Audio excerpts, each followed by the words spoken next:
Hey everyone, welcome into Unit 12, Day 3 notes.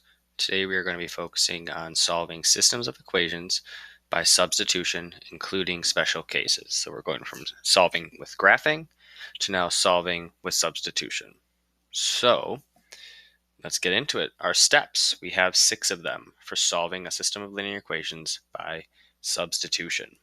Step 1, we're going to solve one equation for x or y. Then what that means is to get x or y by itself. Once we get x or y by itself, we are going to substitute into the other equation. So we're going to take that equation and we're going to replace whatever variable we solve for. We're going to place that variable in the other equation. Then step 3, we're going to solve for the remaining variable. Step 4, we are going to substitute our answer back into either equation. It does not matter which one. Step 5, looks like I accidentally erased that. It says solve for the remaining variable, and then we're going to write the solution as an ordered pair. All right, if you need to pause right now to finish jotting these down, go ahead and do that, and press play when you're ready. Otherwise, let's move on to some examples.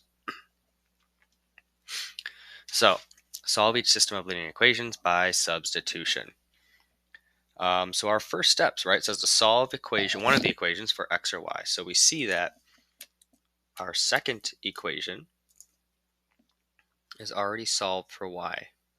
So I'm going to mark this y in red, because all this information here, according to step 2, it says substitute into the other equation. We're going to substitute all that information in for y.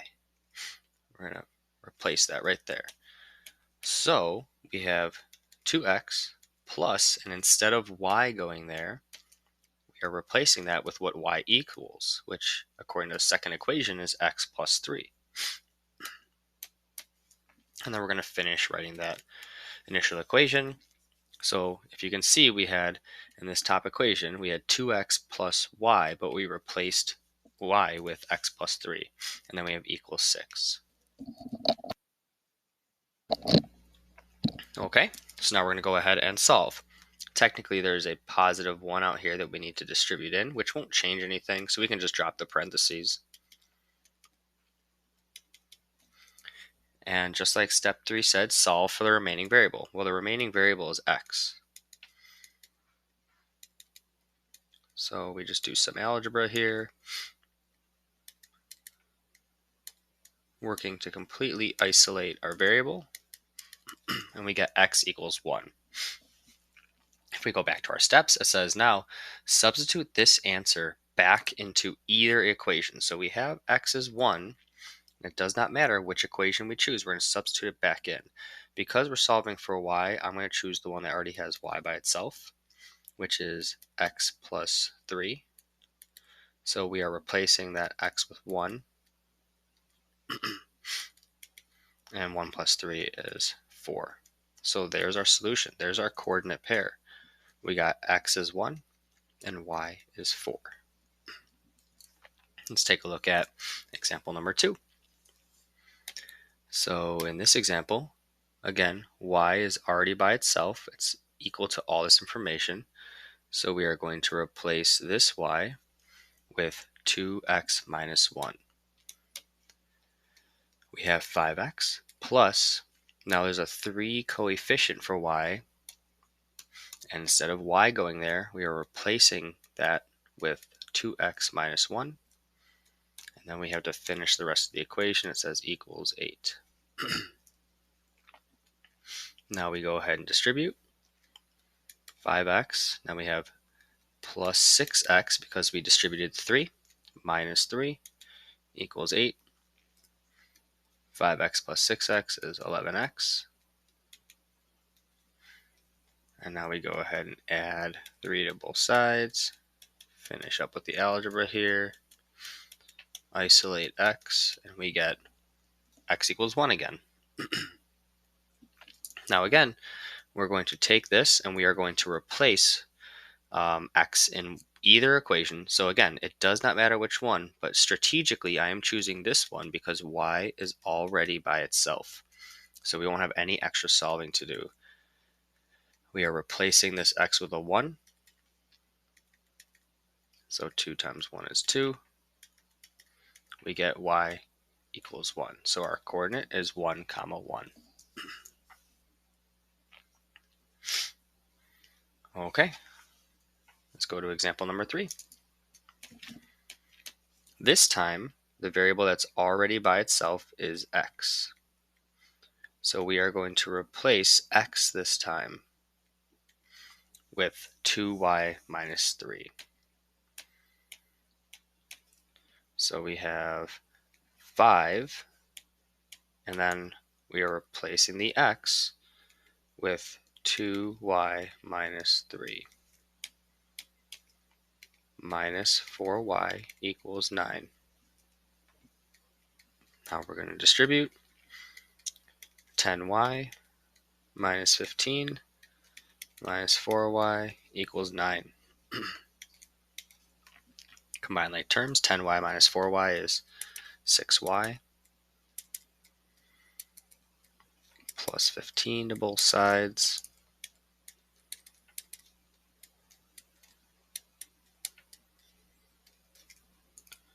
We get y equals 4. So again, we take this number, this solution, y equals 4, and we are going to replace y in either of those two equations. But again, strategically, I'm choosing this one because x is already solved for by itself. So we won't have any extra solving to do after we replace x with this, or y with this 4. That gives us 8 minus 3, x equals 5. So x is 5 and y is 4. All right, last one for this page, and then we're going to go to some special solutions, special cases. So now in this one, we notice that y is equal in both. Y is already by itself, so it doesn't matter which one we're choosing. We just need to choose one of them. So I am going to choose to replace this into this y here. So instead of y equals, we're going to have 2x plus 6 equals the rest of the equation, x minus 3. And now we just solve. Subtract x from both sides. We get x plus 6 equals negative 3 minus 6. X equals negative 9. And now again, it doesn't matter which one we choose, but to me, this one's going to be the easier one to solve. There's less math for us to do. So I'm going to replace that x with negative 9. And we do negative 9 minus 3 is negative 12. So our solution is negative 9, and y is negative 12. All right, let's go ahead and take a look at some special cases.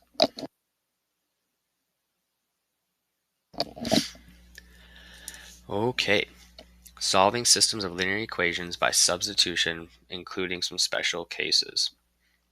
So just a reminder, we've talked about special cases many times this year.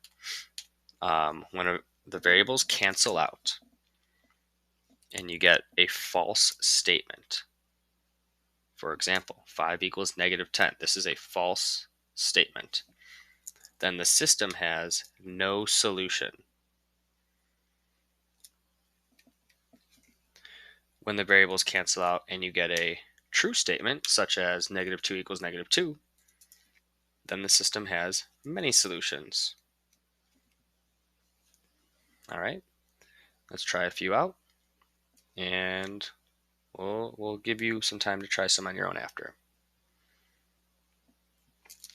All right, looking at number 1, this example, we see this equation already has y solved all by itself here, so we are going to replace this y. We have 8x plus, we are replacing that y with negative 8x plus 15. And then we finish the equation equals 15 And now because this is a plus sign, we can just pretty much drop the parentheses, but we will have minus 8x plus 15 equals 15. And so now we see we have 8x minus 8x. That's going to cancel out, and we're going to be left with 15 equals 15. This is a true statement. So because it's true, we're going to have many solutions. Let's take a look at number 2. This time, x is already solved for, so we are going to replace x with all of this information. We have 3y minus, and now we're replacing that x. And notice that every time I replace, I put it in parentheses. Sorry, let me do that in red. Every time I replace, I'm putting it in parentheses because we are going to have to make sure that the distributing is done properly. So we will see what I mean by that. If you don't know what I mean by that in a second here. Okay, so we've replaced it. We've substituted in that information properly. There is an invisible 1, it's -1 that we're going to have to distribute in. If the parentheses were not there, then we would not know to distribute the -1 to both the 3y and the 12, which gives us 3y minus 3y and minus 12. These are like terms, they cancel out, and we're left with -12 equals 12. This is false. This is not true. Oops. False.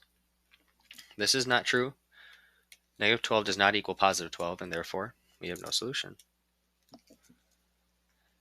All right. One more for us to take a look at.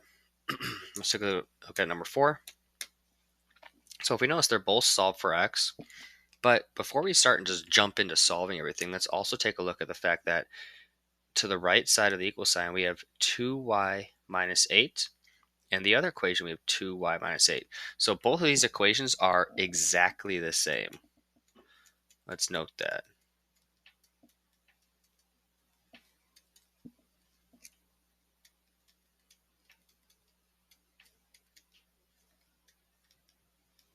And so we talked about this in yesterday's notes. If everything is exactly the same, even though we're not solved for y yet, if we notice that the equations are exactly the same, then they are the same line, which means infinitely many solutions, or we can mark our infinity symbol there to represent that, many solutions.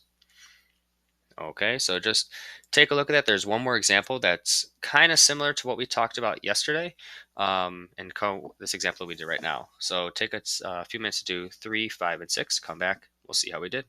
See you in a few. All right, welcome back. Let's take a look at example number 3.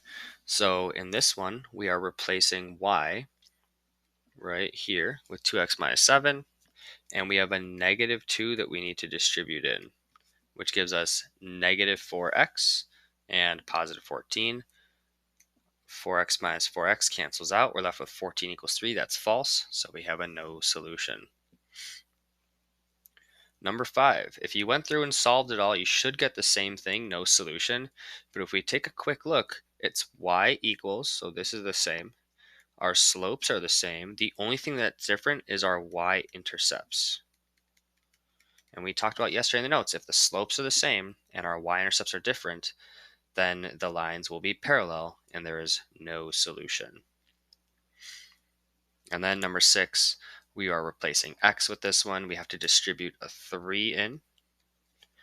The 9y's cancel out and we're left with 15 equals 15. That's a true statement, so infinitely many solutions.